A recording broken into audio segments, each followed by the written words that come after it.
Welcome to the Downwind for World Tour podcast. We've got special guest Tomoko, who's one of our heroes, one of everyone's heroes. You know, Thank you. she's just always the biggest smile whenever you see her. She's always taking photos of everyone. I think you just got the best heart, and I was so stoked to see you not only enter in the races, the big channel crossings this year. Yeah, that was the last minute too. Yeah. Yeah, but then crushed them. Like a lot of people did not even finish. Yeah, M2O I don't in even know particular. how I did it.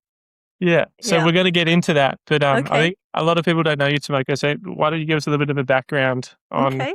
I guess, who you are and how you ended up in Maui downwind foiling? Okay. Well, my name is Tomoko Akazaki, and I'm born and raised in Japan, little town called Kamakura, which is like a beach town. And I started windsurfing about when I was 16. But when in Japan, you can't really do anything till you get into college. And then once you get into college back then, everybody parties for 4 years. So I was like, okay, if I get into college, I can windsurf for 4 years straight. So I worked really hard, didn't really get to windsurf, even though I really wanted to. And then once I got into college, that's all I did. I was fanatic. People thought I was just kind of a lunatic. And somebody told me, like, if you want it that bad, you should just go to Maui. So that was a call. And I went to Maui and had a culture shock, just a real shocker that everybody's ripping in the huge surf that to me, it was like suicidal. But then I felt like I had to start somewhere to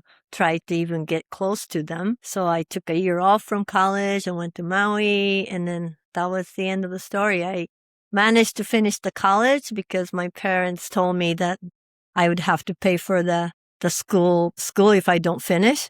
So I had to finish. But my major was pretty much windsurfing. And then since then, I moved on to like a lot of different sports. I think snowboarding, and I was fully like fanatic about it, just like windsurfing, and kiting and stand-up paddling, foiling, winging, and now downwind and maybe parawinging. So I feel like I was in this perfect era that started so many new sports. So it keeps me fresh and humble and beginner the whole time. Like I feel like I'm still a beginner after 40 years of ocean life. And I'm still like just starting. That's so cool. Yeah, but that's how I am. And also, I like to be known as a community photographer. I don't take good photos, but I'm always in the water taking my friends' action photos while I'm enjoying it. And my specialty is taking picture of regular people, not pros. Like I do take pictures of pros too, but I love watching someone just learning and struggling just to lift up. But then once they get those 5-second glide, I want to catch it to get them stoked. That kind of thing I really enjoy. And then I ended up making a lot of friends that way. So I really enjoy it. Yeah, no, I love it. I think, Maui is such a special community in that lots of sports originated there, but also like you're not alone on Maui to do so many sports like that. My stepmom, she lives over there sort of part-time, and she has so many friends that are, her age or older that are learning to wingfoil for the first time, in the last couple of years. And before that, they all learned to kite surf together. Yeah. And before that, they all learned to windsurf together. Yeah. And it's just this really cool community, I think, of people that are just really living life. Yeah. I think people don't think that they're old or we're old.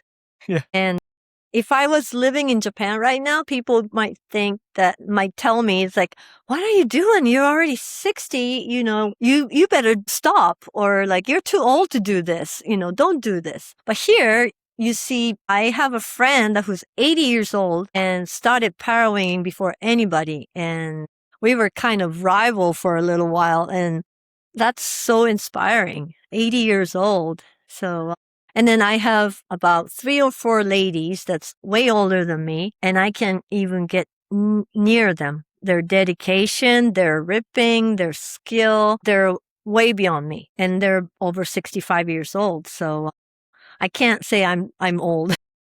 Well, I'm not saying you're old either, but I think I am, but It's No, okay. but like the passion to learn new things, I think, is probably the really to me is the most sort of exciting thing that I I think see so. happening in Maui. Yeah. You know, that keeps you young. Yeah, for sure. And I think it takes a certain type of people. Some people stick to one sports and they don't want to go to the new sport and be a cook, or maybe they just enjoy one thing. But Maui has so many people.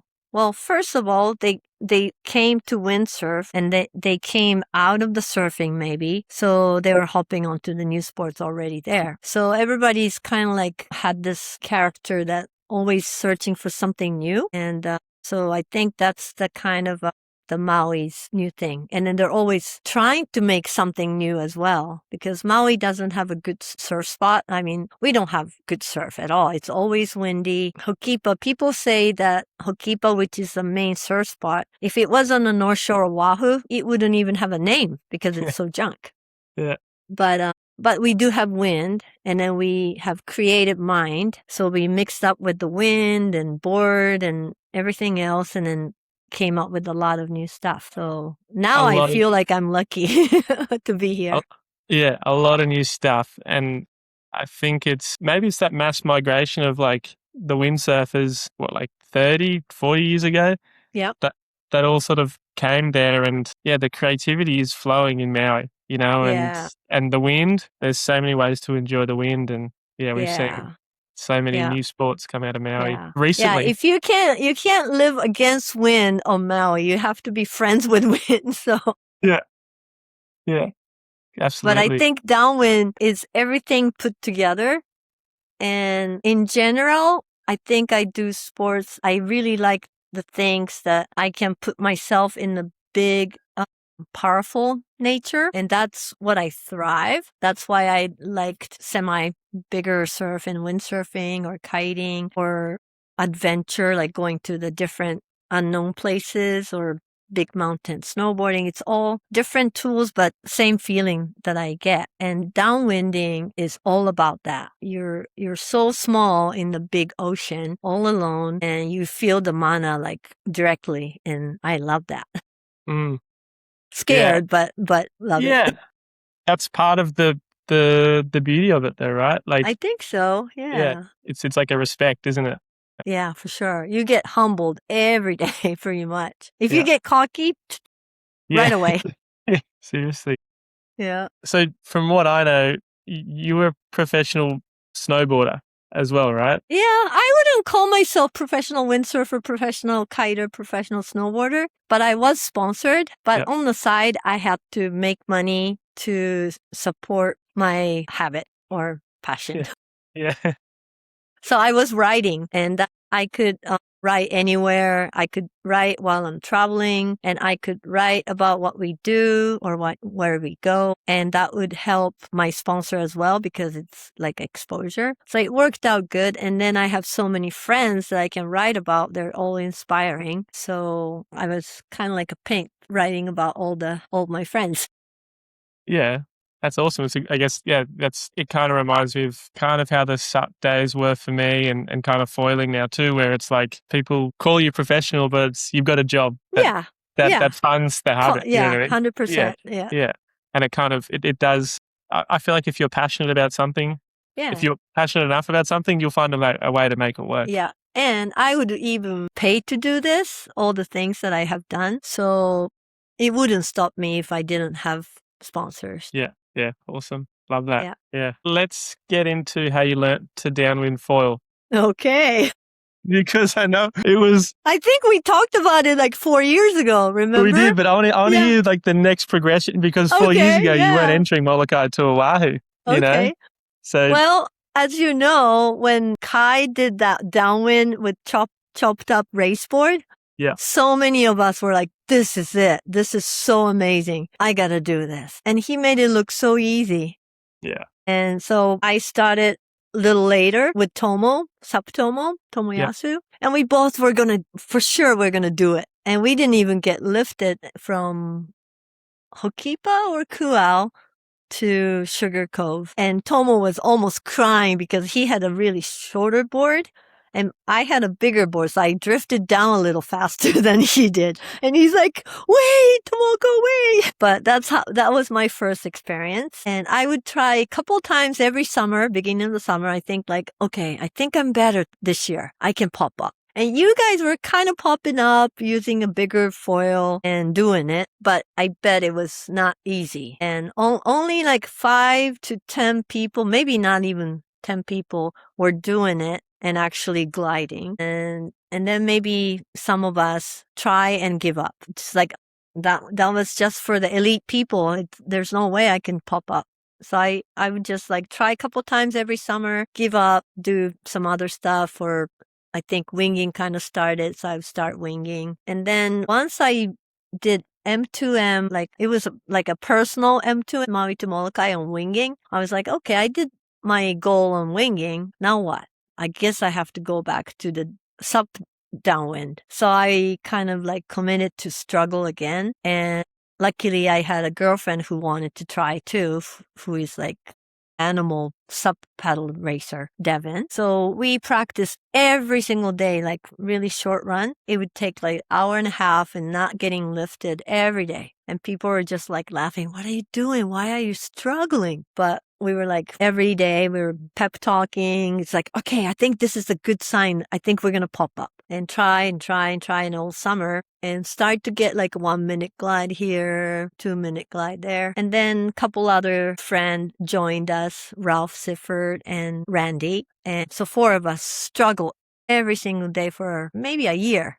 We would like try everything, and at least one person is so mad that wouldn't talk on the drive back. It was like maybe 8 bad runs, and then maybe I'll get 1 good run. And if I get 2 or 3 good runs, I'm so scared that I'm going to have a really bad run after. So that was, yeah. And it was short boards, and towards the end of our struggle, I think the board was getting a little shorter, like E3, like 5.6, 5.9, something like that. But it was still like we had to use big foil, like a Maliko 280, 200. And if it floats, then my knee hurts. So it was really hard. Till Dave came up with the Barracuda. And then he had this really thin, small one that he made out of like a extra blank like a leftover that he had. So he made it, but it was too small for everybody. So he's like, why don't you try it? And I was like, there's no way I can use this narrow board, but it doesn't cost anything to try. So I tried it, and the pop up was so easy. And I was like, okay, maybe I'll have a chance. And that's how we started actually learning how to get up on the foil and start gliding. And that's probably 3-4 years ago. Yeah. So. Yeah, probably 4. Yeah, I'd say. Yeah. Yeah. So Ralph counts all the runs, and I think we're pretty up there, like 600 runs. Wow. So when people ask me, like, I can't do this, it's so hard. I was like, try 100 and come back to me. Yeah. You don't know about struggle till you do 100. From coaching Downwind Falling, I have never seen so many people, so many grown men and women throw complete tantrums like my toddlers. For sure. Yeah. I swear I never use swear words till I started learning how to downwind. And now I use F, shit, whatever, you know? Yeah. Because you get so mad and you just need to scream. Yeah. It's a friend called Downwind Falling the sport of 1,000 fucks. Yeah. Yeah, we call it, we get highest high and lowest low. Yeah. And when you have a bad run, it's like you question your being and you know, talk to yourself, and it's crazy. Yeah. Yeah. So for what advice would you give people that, they've done 20 runs or they've done their 100 runs and they're still not getting any success? What would you tell them? I could do it. Anybody can, because I never was athletic, and I'm small. Now I'm old and I have nothing, but I had desire to be able to do it. I always we call it downwind porn. I have a collection of all the cool downwind footage of a lot of people, and I just dream about doing that. I was like, how does it feel to be able to go speedy, carvy, downwind. So that was my vision, and I really wanted to feel how it feels. So I just kept grinding, and then now I know that if you keep doing it, also same as flat water pop up, a lot of people think that no, not me, but I've seen a lot of people in 70s, 60s keep coming to Jeremy's practice, and then I see them popping up. So you just gotta believe that you can, and then just gotta keep doing it. Yeah. Yeah. I think the hardest thing with downwind foiling isn't, like, obviously to learn it is hard, but the hardest part is you take so long to get to the point that you're actually doing what you want to be doing. Yeah, it's true. So you gotta be really patient, or you gotta really want to do it. And but you will get it, and the reward is so worth it. Yeah. Yeah. Yeah. Was there a moment where it was like, I finally got this, or was the next round you got kicked back down to earth? No, I as soon as I feel like I got this, I get slapped in my face. Yeah. But I remember when I had the first dry run to harbor, and by then everybody was just doing normal dry run every time. So I was almost like embarrassed to tell everybody that I made it for the first time. But that was a big victory for me. And Absolutely. I think I wanted to treat myself. I was telling myself, I'm going to get a Voyager shirt once I did the dry run. And it took me like a year when I decided to do that. And by the time I did it, they weren't selling that shirt. They had a stock. Yeah. Yeah. But when looking back, there's so many struggles that we still talk about, and it's all good memories, and all the friends that we struggle with. It's like a family because we bonded with the worst time and the best time, and then we see the worst part of our personality and the best part. So we have a strong bond in between the community. Yeah. And then the struggle is so fresh still for everybody that when we see the beginner struggling, nobody's going to laugh at them. No. We are just cheering them and trying to encourage them because it's still so fresh. And we want them to continue, and because the reward's there. Yeah, and the more people on the water, the better. Like, that's the beautiful thing about downwind foiling. Like, another person downwind foiling, maybe it's another car that you can shuttle with. I know, yeah, it's true. So it's more runs, it's more more fun. stoke. Yeah, we can exchange the stoke. So I really hope this community is going to stay that way. It seems like it is, but hopefully this pure stoke and exchanging stoke and helping each other is not going to fade. Even if the sport's getting bigger or the sport's getting more professional, I hope this helping each other feeling is going to stay. Yeah. Yeah. No, I hope that too. And the racing side of downwind foiling is, I don't think, the best part of downwind foiling. Like, what to you, like, with all the downwind porn you've saved, like, what is your favorite, what's your favorite style of downwind foiling? I like everything except for light wind. I'm sorry. But I don't know why, but I'm horrible. But I think my old body doesn't take the pumping and back pain. And so light wind is hard for me, but carving is great. Like, just like I did today, Kihei. It's all about surfing, carving. I love it. But shooting down the bombs, I'm not very good at it, but Maliko, when it's big, really good guys gets personal record. Not so good guys like me struggle and pump around because the waves are so far between and you can't keep up with the bigger swell because you're not fast enough. So it makes a huge difference. Like, when it's summer and in windy, everybody is pretty good. Everybody has a good time. In the wintertime, it separates good guys and the not so good guys. So that's like so much to learn still. And it's such a good challenge. And once you can keep up with those bombs, it must be so exciting because they're going so fast.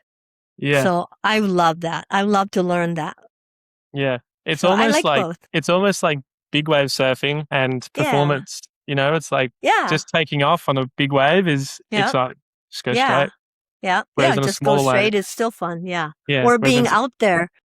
Being exactly. out there when it's really windy and white and just big rollers, Mhm. and you have to use like everything you got, like your assessment and your skill and your mental, just put everything together and focus. That's something I really love to Mm. love. And then Yeah, you need that in the big nature, like a absolutely. backcountry.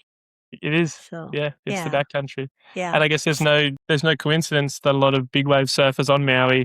downwind foil as well. Yeah, and a lot of big mountain snowboarders and skiers love downwinding, Mhm. and Yeah. they're getting into it. So I love that. Yeah, so cool. Yeah. Let's talk about the races that happened. Okay, First of yeah. all, when was your first race? I think my first race was one of those local fun race, and I've been doing quite a bit of Maui local race or paddle imua, and I'm always the dead last or second to last, somewhere around there. But it's okay because everybody's really fast and good, and we already know it because we go practice every day. So I'm one of the worst one, but I'm not comparing myself with anybody in the race. But I love to be in the race and just get this adrenaline, or just to nail the start, or trying to do my best. And so the placing doesn't really matter to me too much. Even if I'm dead last, if I had a good run, I'm okay with it. And I tried to compare myself last year, and if I progress from last year, that's good enough for me. That's awesome. That's a Yeah. great. That's what I hope everyone thinks, because Yeah. if you're racing to just come first, which, I've been there, we've all been there, Yeah. then if someone who's prepared better than you does better, but you've done better than yourself last year, Yeah. then you see it as a failure, even though you've improved yourself. Yep. Yeah. So I think I learned that in my professional windsurfing era. Mhm. Like I did like a world tour one year, and I felt like that wasn't for me, chasing points or rankings. I wanted to get better. I wanted to be a better windsurfer, especially in the surf. And traveling wasn't helping me to get better wave rider. Mhm. So I did pretty good in that year, and then I quit and then just focus on traveling to new places or staying on Maui when there is a good surf. So you got to know what you want. So if you want to be a world champion, of course you have to do all the important races, and it feels good. And if that's what you want, that's great. But I don't think that's what I want to have. Definitely not in downwind foiling, and I never wanted that in any sports that I did. Yeah. So Yeah. To me, the best thing about racing is actually the convergence of multiple different people with the same hobby. yeah, especially downwind foiling. Yeah. You see so many different, like a top athletes, like big wave surfers, canoe paddlers, a lot of like skiers or triathlon people. And now it's like on Maui, I see so many like a professional windsurfers and surfers are like fanatic about it in the summertime. I see them every day doing it, asking questions.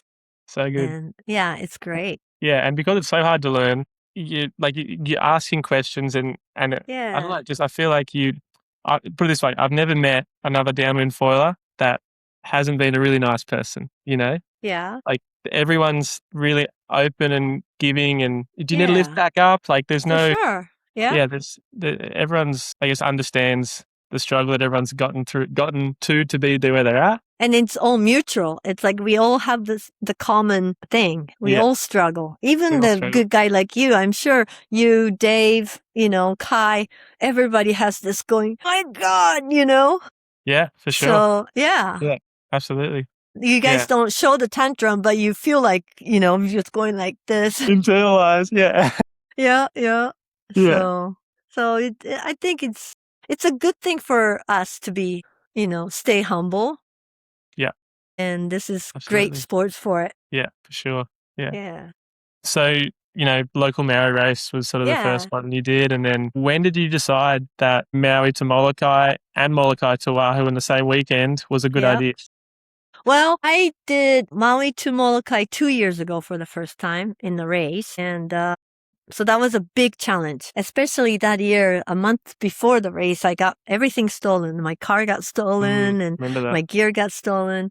But thankfully, this Maui community is just so special. Within 2 days, somebody put the GoFundMe. In 2 days, it was enough money to rebuy a car and then replace some of the gear. And everybody was just like flowing with lending offering the gear, car, everything. So we had to stop the GoFundMe in 2 days because it was going to be too much money. That's how Maui people are. And I'm forever grateful.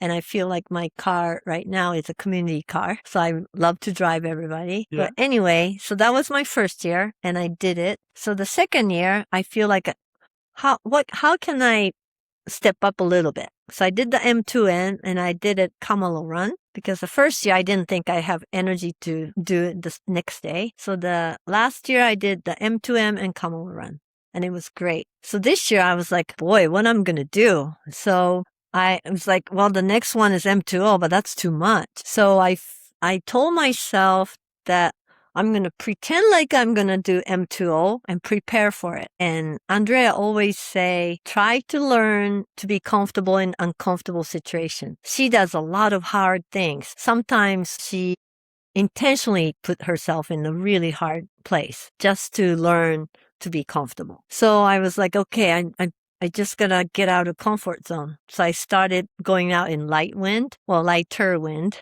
Yeah. Like 15 knots. Yeah, light Maui days. Yeah. Yeah, like 20 knots. A normal day for everyone else. Yeah. Yeah. I used to say if it's not 25, I'm not going. That was my saying. But now I go like 15 knots sometimes. Yeah. So and so that was one. And I went to Oahu, which I was so afraid to go to Oahu because it's lighter and technical. But I went to Oahu like 4 times, and that was a really big learning. I get humble, and it made me cry, lost, just. It was so hard, but every time it got better. And then I made so many friends. Everybody was so nice and helpful.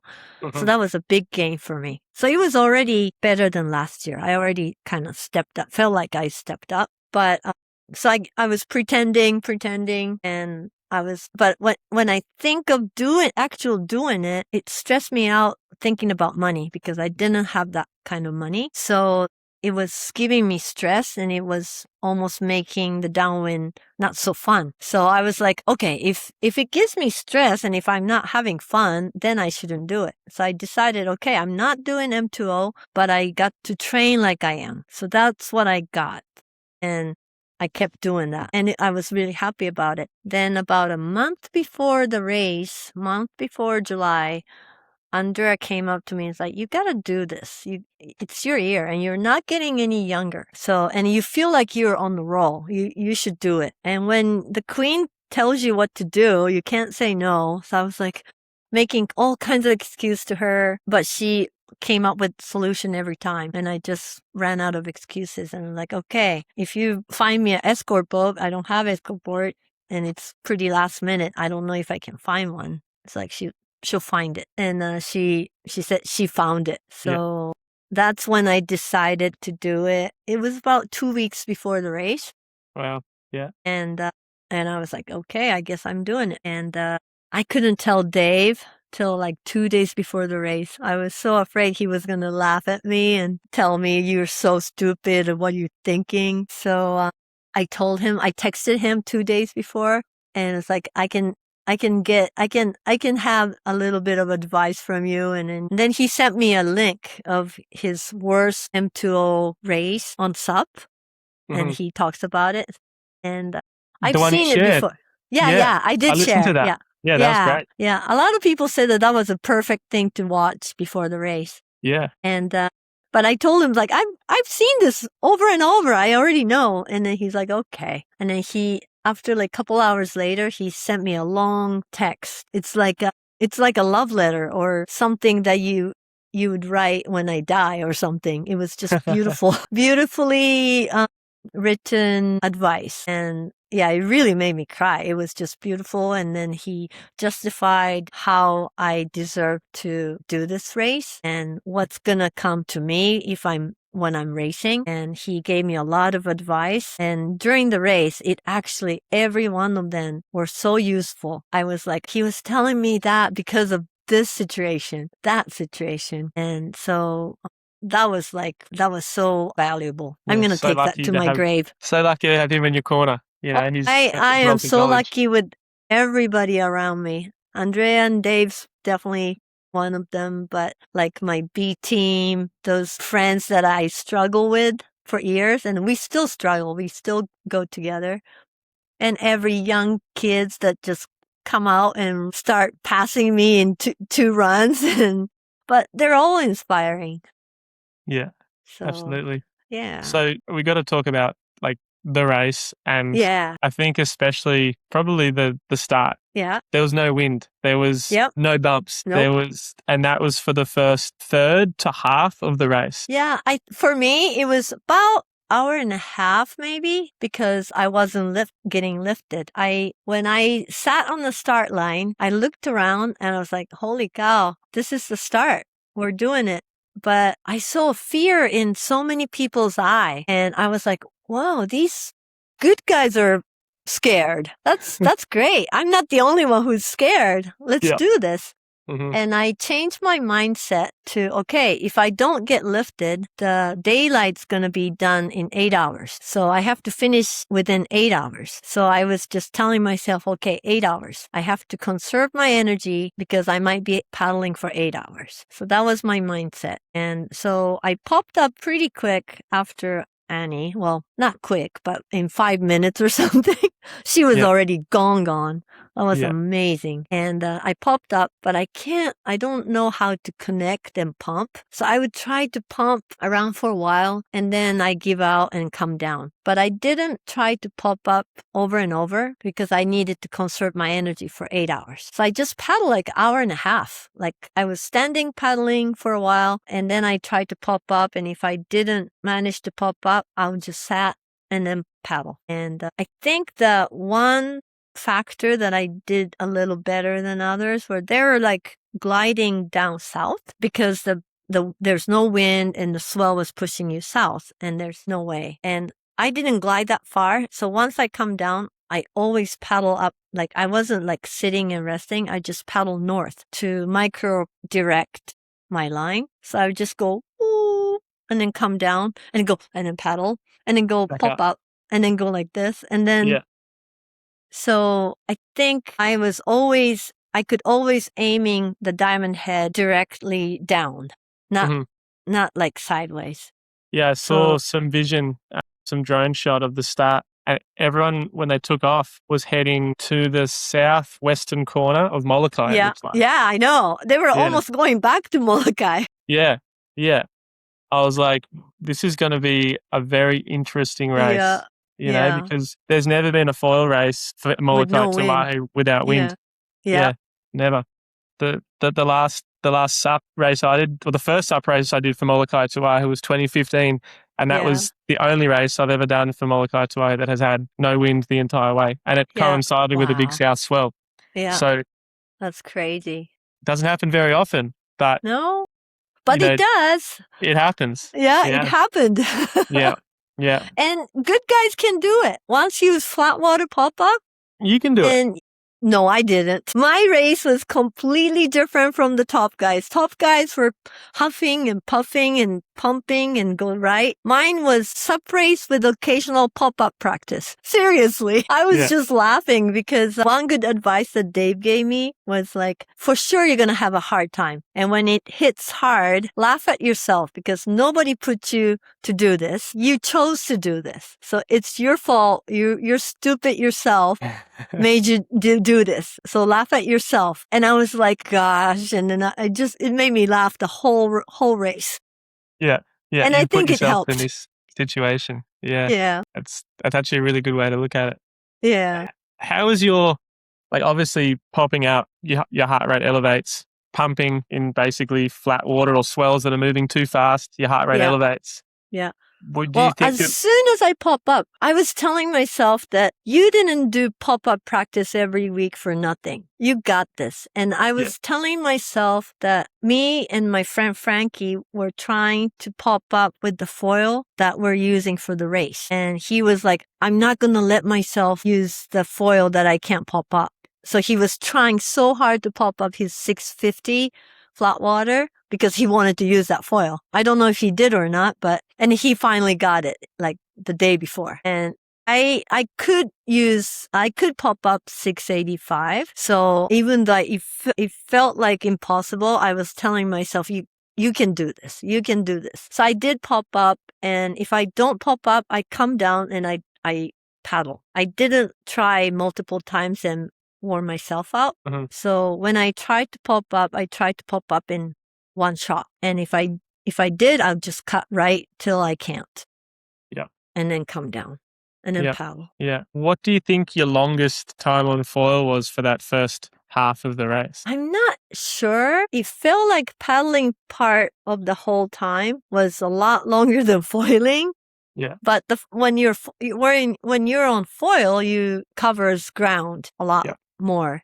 Mm-hmm. So I felt like the first part of my paddling was hour and a half. Yeah. Yeah. But like maybe pop up here and there, little glide here and there. Yeah. Of the hour and a half, it was maybe 20 minutes foiling, 10 minutes foiling. Yeah, something like that. Yeah. And then before AD, I was starting to glide more, but then at the same time I was going south more because it's so hard to turn right. So that was hard. But right around there, I think my girlfriend on the boat, Marina, was telling me, okay, 17 miles to go. And I was like, wow, great. I can paddle 17 miles. Yeah. So at least I'll make it. Mm-hmm. I'll make to the finish. So that gave me like hope that I will finish. And because all these old time, like early days of struggling, I did Maliko without getting lifted many times. Yeah. And that's like 10 miles. Yeah. So I can do this. Yeah. So I wasn't freaking out. Yeah. You were the most prepared out of anyone. In a way, I guess, because I was the least skilled and definitely least skilled. So I had to have a lot of backup plan if something goes wrong. So I thought about a lot of things. My biggest fear was my back. I have a bad back and it goes out when I'm tired. So if it goes out, I can't move. Mm-hmm. So that was my biggest fear because then I won't be able to finish. Yep. But if it doesn't, I can just keep paddling and somehow I make it to the finish. Even though nobody might be there to greet me. Yeah. But I was determined to finish, so. Yeah. And I guess to me, there was, broadly speaking, from watching 3 different sections of the race, there was the first hour and a half that you explained. Yeah. And then there was like approaching Oahu, and the bumps looks like they were okay. They were okay. It's just that the swell was pushing you south. Yeah. And the wind was quite north, so it was pushing you offshore. Yeah, that way too. Yeah. So that was hard. Yeah, and then it looks like when you got to like the lighthouse, the final stretch, there were no bumps anymore. There were swells, but it was like directly offshore. It looked like a really, like from what I saw on the coverage, only about 6 or maybe 7 people foiled the entire way to the finish line. Everyone was paddling on their stomach. Yeah. Well, back up there, I wasn't even thinking about foiling. I did pop up a couple times, but I was okay. It was so close that I knew I was going to finish anyway, any way I can. So I was okay about it. But then Andrea finished a lot earlier and her boat came over to my boat and started cheering me with Paige and Lisa and Andrea and then my girlfriend on my boat. They were just screaming like crazy with this like all kinds of like a fight song music. It's like unstoppable or whatever. So I just had to laugh and I had to like work a little harder because they're like, come on, you can do this. Yeah. And so I was like, I wanted to show them that flat water pop up in the end and then finish foiling. Yeah. But I think it was, I don't know if I could call it foiling. It was like, and just going. Yeah. But But I tried. So you foiled across the line. Your board was off the water. I don't know. Maybe skimming. Yeah. I tell you, that was better than 90% of the people I saw. This is too far. I'm not going to make it to the finish. Like, I was like, oh, I shouldn't start now. It's too far still. And then it was like only 100 yards and tried to pop up. But in the end, it didn't matter.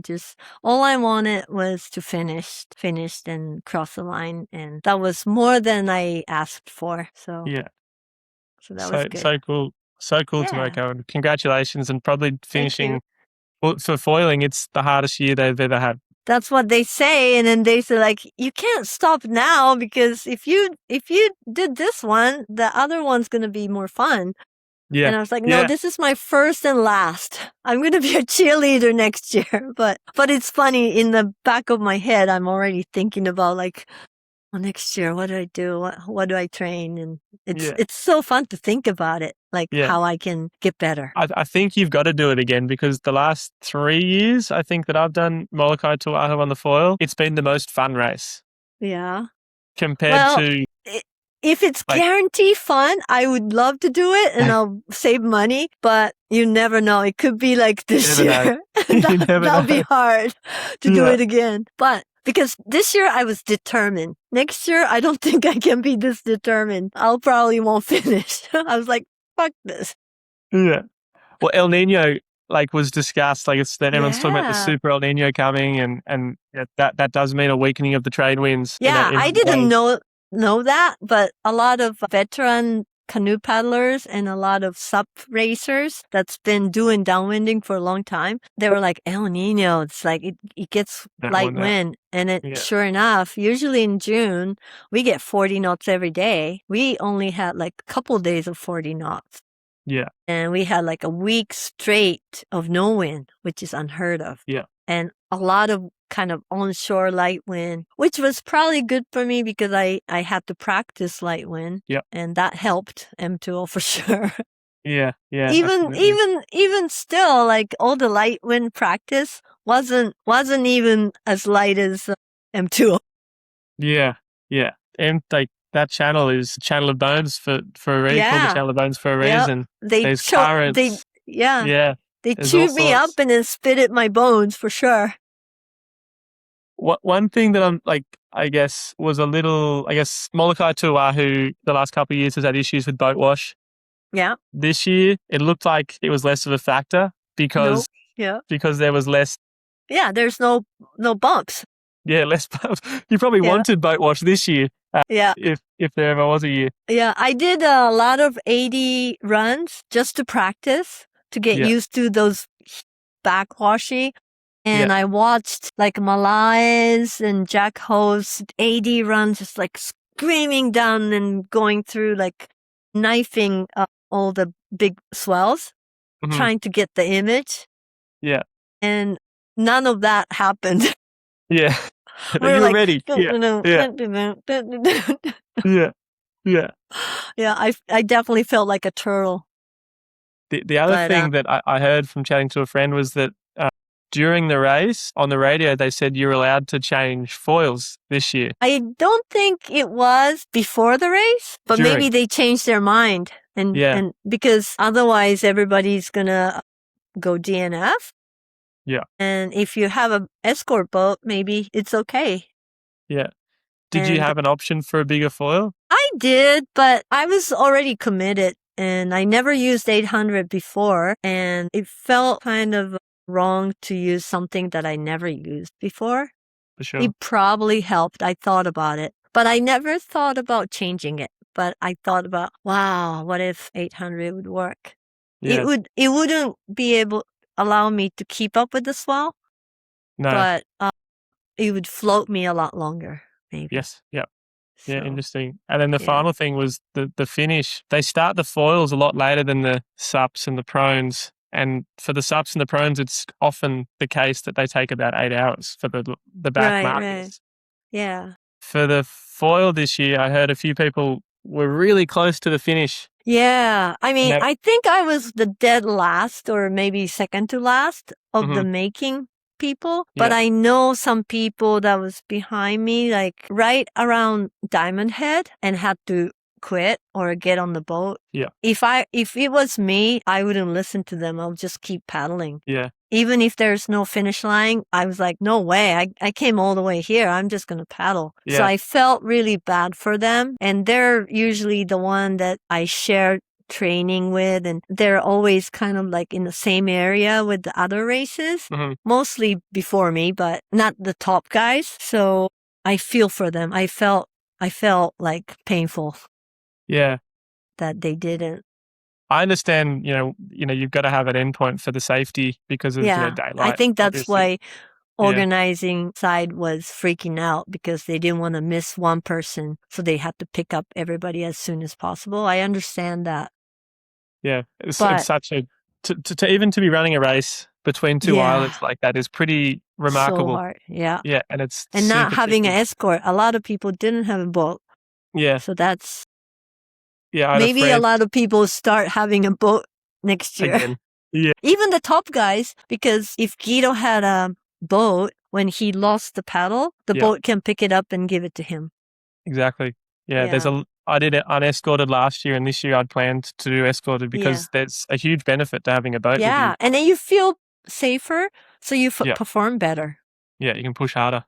Yeah, for sure. Just like going to Jaws without jet ski or having a jet safety. Exactly. Yeah. Yeah, you can do it, but you'll be much more tentative. Yeah, for sure. Yeah. For sure. Yeah. Yeah. But it was so amazing. I always say, like, sometimes I want to not do the race so I can watch the top guys finish, because I never get to watch it because they're amazing. The performance is just beyond belief. And it's totally different from what I'm doing. And I have huge respect for all those guys and how hard they work for, and the seriousness of what they're doing is just mind-blowing. Yeah. Especially props to Annie. Yeah. Dry Annie run. crushed it. Yeah. And she was one of the only, she was one of the foilers that followed all the way to the finish. She actually pumped past Kai Lenny to the finish line. It's so fucking poor Kai.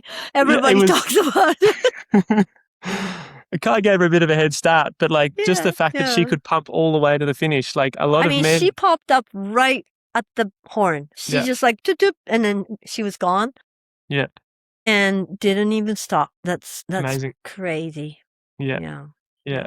And, there was a lot of footage of Edo on the live. And honestly, towards the end especially, it looked like he was in a training run. It was he was pushing for sure, but so comfortable, Yeah. And wow. I've never been able to see him normally because he's so far in front in a way. Yeah. But also because I'm so focused on what I'm doing.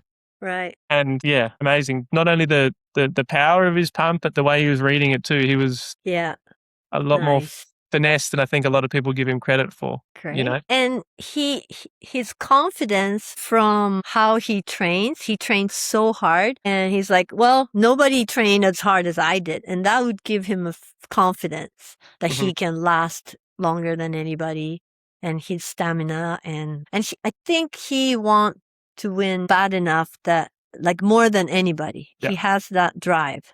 Yeah, like Kane, Guido, Kai, they're all could win, but all together, put together, the training and luck, Edo wants to win more than anybody, that he just attracts everything together and make the perfect package.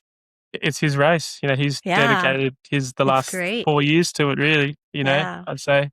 And props to him. That's pretty good. Pretty it's amazing. to do it every year is really hard, because anything could happen. Yeah, seriously. And watching every one of them and hearing everyone's story, everybody has different story and drama, and it's so inspiring. Yeah, and it's the top guys, super amazing, but also everyone from from the start all the way to the finish, and even those that didn't even finish. Everyone has an awesome story. Yeah. And unfortunately for the coverage, Edo was so far out in front that it was kind of boring to watch. Yeah, I see. Because there was a lot of battles happening behind for second, third, for fifth, all these. Yeah.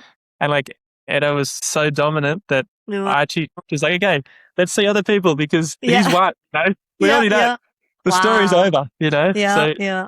Also, I was blown away with a lot of people from like Lake, or like I met a guy from Montana. It's like, how do you train for 2-0? So you have to be like really determined, and you have to have your own training regime to be able to do that. We're lucky we have so many good guys here on Maui, so we watch how they do it and then try to learn from it. But if you're all alone training in the cold weather, in the snow, that's something else too. Seriously dedicated. It's a grit and dedication. Yeah. So. And it's honestly, it's completely different conditions to what they could train in compared to what they're competing in, and yeah, I bet. That is one of the beautiful things of downwind foiling is you can do it anywhere, and Hawaii is for sure one of the best places to do it. But there's so many people doing it in lakes, in Switzerland, or in the middle of the US, or over in France. They got in the Mediterranean some really great conditions. In Italy, in Australia, we have all sorts of conditions. Inside harbors, outside in the ocean. And I think training in junk condition is really good, even though I don't do it. You know that kid Ryu, the Japanese kid, the young kid? Yeah. He did pretty good last year. He was doing amazing this year. And he trains all alone. And then last year, he did pretty good in AD when everybody was struggling. And he said, where I was training in Japan is all backwashy with the jetty. And I was always scared to get out because it's just jumbly. And I had to pump out and then go sideways. But if I wasn't doing that, I wouldn't survive AD. Yeah. So all the difficult condition trains you and makes you stronger. And be prepared. Yeah, absolutely. So, yeah. And there was to me, there was no surprise with the Tahitians doing so well, Yeah. Because in lighter conditions, that's what they train in a lot. Yeah. And also, I was asking someone, it's like, who do you think is the fittest, like training wise? I think it was Guido. And he said, Rai. It's like the Tahitian trains like off water. They have this like a physical training a lot. Yeah. And I did a podcast with Rai 2 days ago talking about. Did you? I can't wait to hear that. Yeah. But he does a lot of. It was interesting to hear what he did for training. Good. Sure. Yeah. I love to it was really good insight. Yeah. Nice. Yeah. He was good to chat to. Good. So cool for him to get, such a big result. Yeah. I was rooting for him too. He seems like he put so much into it, and then always very, just all around nice guy. Yeah. Yeah. Downwind foilers, right? We're all nice. Yeah. I know. Yeah. Everyone's heart's in the right place, I think, is probably the best way to put it. I think so. Yeah. Because nobody's doing it for money. Money's not there yet. It's not there. It's Well, we spend so much money to do it. We spend so much, so and even offshore investment. Yeah, offshore investments. Yeah, even just the time. But it's all worth it. Yeah, 100%. But we wouldn't do it otherwise. But hopefully this like big wave surfing. It didn't have money in the big wave surfing for the longest time. They were just doing it for the love of it. But now some of the big wave surfers can live off just doing that. Mm-hmm. So hopefully downwind foiling is small niche, but some way or the other, the top guys can maybe afford to live just pursuing that. Yeah. That'll be nice. That's one of the goals of the Downwind Foil World Tour is to grow the number of people doing it, grow the industry that can support the athletes, and then grow the athletes, expose them to more places. And Hawaii is for sure the mecca right now. Yeah. But if we could create a mecca in Australia and a mecca in France, a mecca in Tahiti, you quadruple the community, and it hopefully quadruples the amount of money the industry has to pay for the top guys. So I think we got to think about help everyone, and the rising tide helps everyone. So for sure. It's one of the goals, and it's not so much about the top guys. Like we also want to encourage the age groupers and last place to come to all these races and just enjoy the community. And then encourage the young kids too. Absolutely. There's so many younger ones now that's starting on Maui. Yeah. And look up to Ryu and Kai and those little ones. Yeah. So I'd actually planned on doing we'll definitely do it next year if I'm there, but like a kids clinic on Molokai Nice. between That's awesome. before the Kamalo run, because we're Yeah. all there, you Yeah. know. Yeah. And if you can get the top guys to come and just Well, teach that'd them be how to great. paddle on a Yeah. sup, you know. I think it really influenced the kids. I remember when I was little, this windsurfer team from US came to my town, and I wasn't even windsurfing then, but I knew of windsurfing. And they were windsurfing and I was watching, and this guy picked me up on his board and then did the tandem with me. Cool. And then that feeling was still so impacted me so much that I wanted to windsurf. Yeah. So I think all those little incidents that you might think it's small can impact all the kids. Yeah. So I And think create a future for the sport as well, you know, and it's a great future for that kid too, because I guess look at you now. If you hadn't had that ride on the windsurfer, exactly, yeah, then I'd be here, doing what you're doing now. So I believe in kids camp and kids clinic, and if they can get just one moment that can stay with them, then that might be good. Yeah, awesome. Yeah, have to think about how we can next year for Hawaii. I'd love to try to, I guess mobilize some kids for Oahu, Maui, and Molokai, and just sort of we're all there, and it's like it really is the best of the best, you know. Yeah. And your son is getting a little old enough to do that too. Yeah, for sure. So that's great. I got him foiling on my back. I know. You did the pop-up practice with the that was weight. the day before I did my back the first time. So but I love that footage. Yeah, that was good. So he wants to do it again. So when my back's a bit better, we'll do it again. Yeah, but even foil drive, having a foil drive and just getting kids mucking around on that, with all the safety stuff, I think it'd be a cool way to do it too. It's just getting that feeling, feeling of flight. Yeah, kids wants to do cool stuff that adults do. Yeah. And once they're into it, and if they really want to do it, they learn so quick. Just like Ryu, Kai, within a year they're up there. Yeah. So all they have to do is want to do it. Yeah. We can't force them to do it, but if they're into it, they just learn so quick. Yeah. Yeah. They're passionate about it, and then they'll pick it up. Yeah. Well, thanks so much for the time, Tomoko. Thank you. It's been a pleasure to chat to you.